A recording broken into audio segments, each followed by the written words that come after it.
Hey guys, hey guys, welcome back to Jack on Tracks and another episode of the Fremo build. This episode we're going to show you how to cut this, and we're going to show you how to lay this in and figure out where this is going to go over here, and that's going to be that for this episode. Originally my plan was to cut the track using the jeweler's saw, except this handle's too big. I can get it started. I put it in and get a little bow.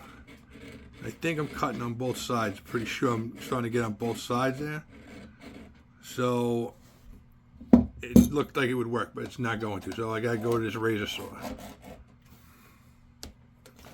What I'm trying to do is trying to get it in the middle of these two lines.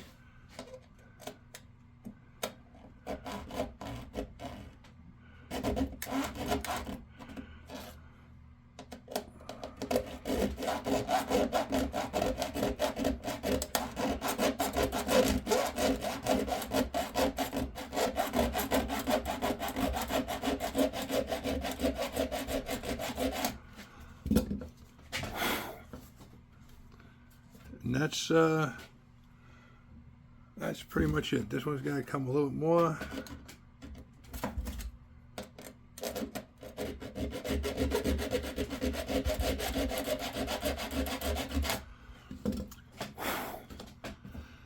And that's separate. All right. So let me just loosen these up a little bit, and we'll pull the table apart just a little bit to show you that it's disconnected.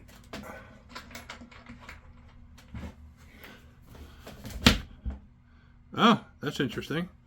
We weren't completely disconnected there. Yeah. Odd.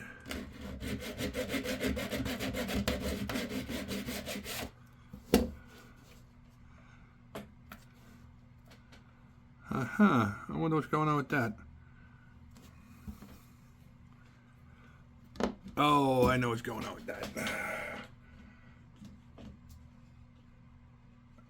You know what happened was I got a little too crazy with the solder right there. So we have a little overlap on the solder. That one was perfect. I'm just slightly off over here. All right, so everything's going to line up when it needs to line up. But what happened was I cut this one directly over the line, and this one is slightly over, so it's slightly on the other side. So we'll get in there. We'll clean that up. All right, guys, give me 1 second, and we'll be back. All right, guys. So we made the cut, and I thought I was soldered on. It wasn't. I got a little closer look to it, and I just need to go a little bit further in. Went a little further down. I made the cut all the way through, and now they separate. All nicey nice. Go together. Nicey nice. That's what we want. So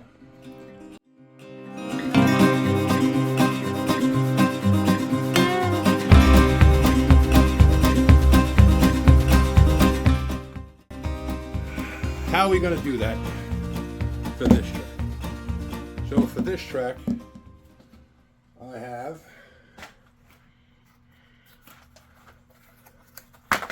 one last piece. I'm kidding. I have another box of 5 of them. So what we're going to do here is I'm going to grab my magic marker. All right.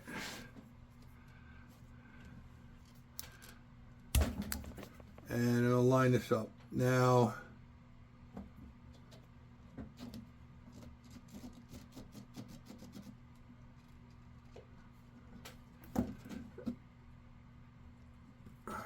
the weird thing is, all right, so basically, I come across, I need to take out the ties from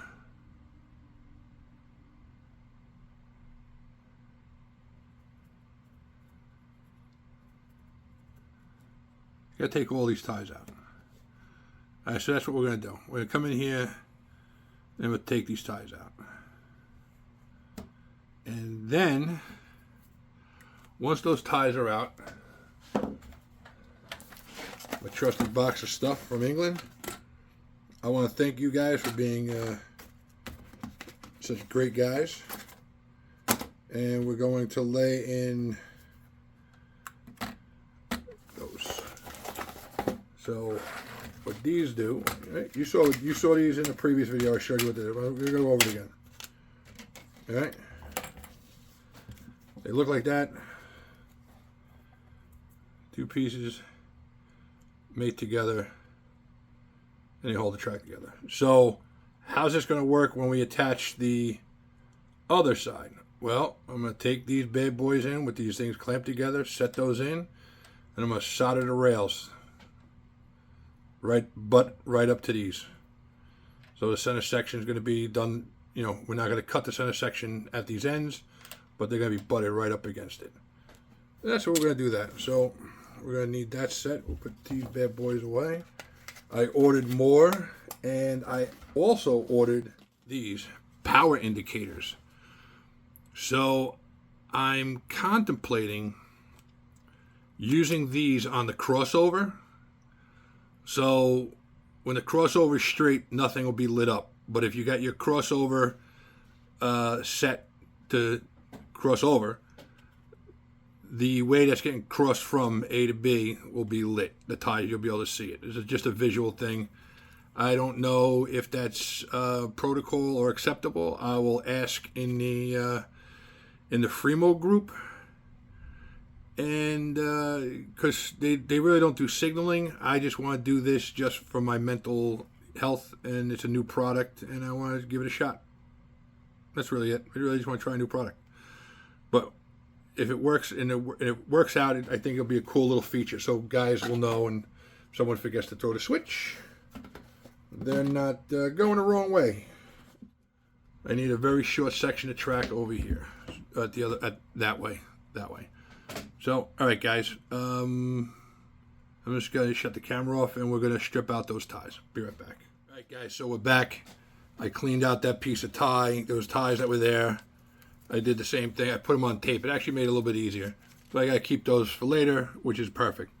All right, so what I do is I have these track aligners. I got two at the either end. This is setting these at 2 inches, which is the standard for the distance. And that's working out pretty damn well. All right, so now this part not being, you know, even though these are 26 inches wide, if this isn't dead center, it doesn't really matter, because this piece and this piece are exactly where they need to be. So we're gonna lay this in. All right, these are the joiners.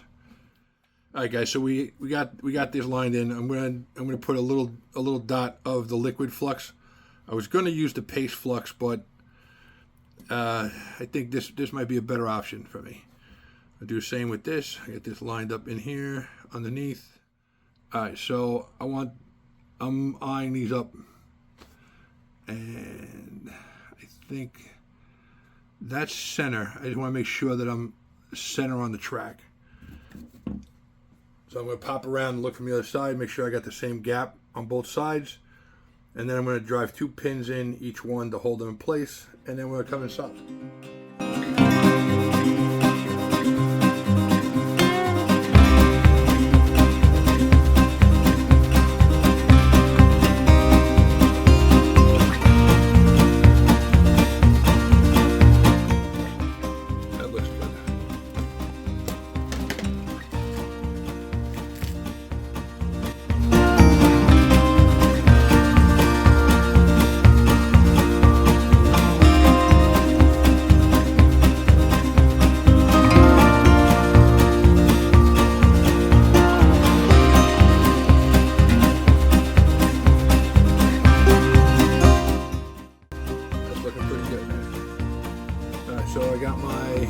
trusty old Weller cranked up over here.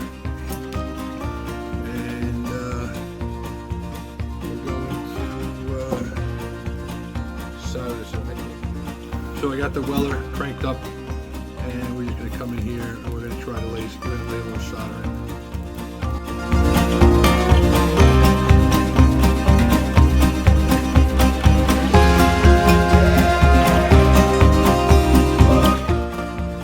Pictures of that when done.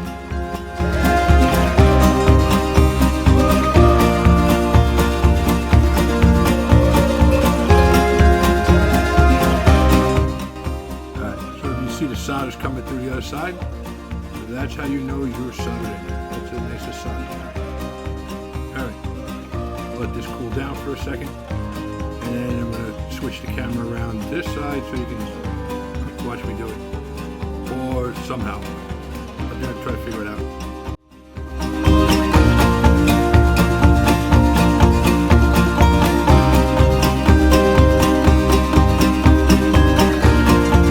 Pick that up and it pulls it to the other side.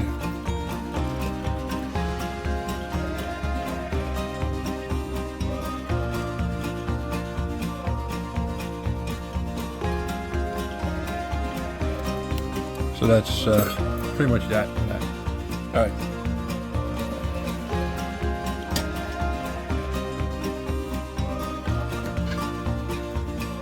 One little spot, the solder didn't come through the other side, so we're going to work on that.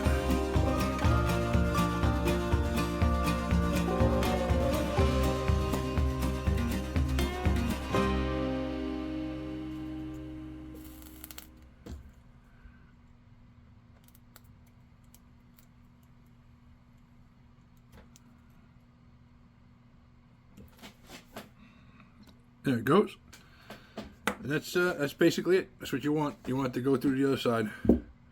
That means the solder's making full contact across the whole bottom of the rail and the whole PC tie. So that's that. That's how you do that. I'm not cutting that just yet because I'm going to fit in the other piece that's missing over there. And then we're going to, I'm going to put a power drop in here. I marked that power, where the power drop's going to be. It's going to be lined up with the other one. It has a little inconsistency in some stuff, but that's basically it. Even though, all right, so I was talking about putting a power drop here, but I forgot that I'm actually going to have power drops here. They're going to get drilled in, put in. The rail joiners actually have the wires soldered to them. So this whole section will be then powered through this. This end of the frog be powered through this. That end of the frog we powered through that side.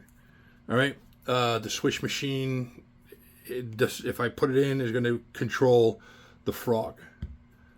So that's that. So I don't need to put a drop here. I mean, I could put a drop there, but it'd be kind of redundant to do it. Yeah, I mean, it's 48 inches long, and there's already two power drops on it. So we'll figure this out. All right. All right, guys. Yeah. So basically, in this episode was a quick one. It's just showing you how we laid these in. Showed you how we laid these in, and I showed you how I cut it. So that's basically it. I'm not cutting this one until I get this full length of track figured out. I may shorten this piece and then add another piece in down there, or I'm just gonna put a short piece over there. I'm not 100% sure yet, but we'll figure that out. All right. So thanks for watching. Jack on Tracks. Like and subscribe. Hit that notification button. And as always, I appreciate you guys watching, and I'll catch you later.